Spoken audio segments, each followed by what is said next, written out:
রিজিক রিজিক নিয়ে কিছু কথা বলবো আজকে। দেখেন, রিজিক হচ্ছে এমন একটা জিনিস যেটা আমাদের জন্মের আগে থেকে আল্লাহ আমাদের জন্য লিখে রাখে, যেটা আমাদের জন্মের পর আমাদের ভাগ্যে থাকবে, আমরা পাই যাব।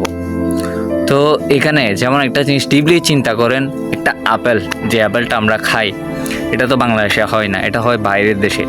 এখন বাইরের দেশে একটা ফল, এটা বাংলাদেশে এসে আমার প্লেটে আসছে, আমার প্লেটে এসে টুকরা টুকরা করে থাকে, এটা আমি খাই, আমার ক্ষুধা নিবারণ করি। কিন্তু আমরা এটা চিন্তা করি না যে ওই ফলটা যদি আমাদের রিজিকে না থাকতো, ওটা অত দূর থেকে এখানে এসে আমার পেট পর্যন্ত যাওয়া পর্যন্ত যে একটা গ্যাপ, এটা কেমনে?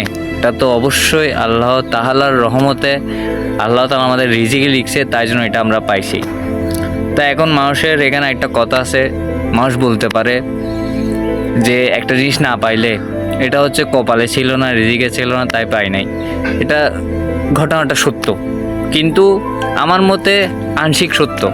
কারণ আপনি কিছু পান নাই, এটার জন্য আপনাকে চেষ্টা করে যাইতে হবে, আল্লাহর থেকে চাই নিতে হবে।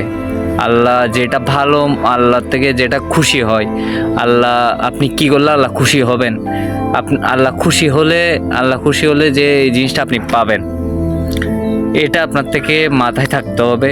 আল্লাহ সন্তুষ্টি অর্জন করে এই জিনিসটা আপনি পাওয়ার পর আল্লাহ শুকরিয়া আদায় করতে হবে।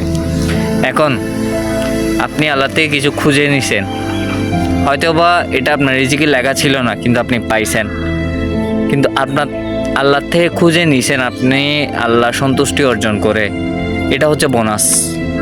এখন আমার কথাগুলো কতটুকু সত্য বলতেছি, আমি যদি ভুল বলে থাকি আল্লাহ ক্ষমা করুক। আর আমার যদি ভুল হয়ে থাকে, তাইলে কেউ যদি ইসলাম সম্পর্কে আরও ভালো ডিপলি জানেন, আমাকে কমেন্ট বক্সে বলতে পারেন আমার কথাগুলো কতটুকু সত্য।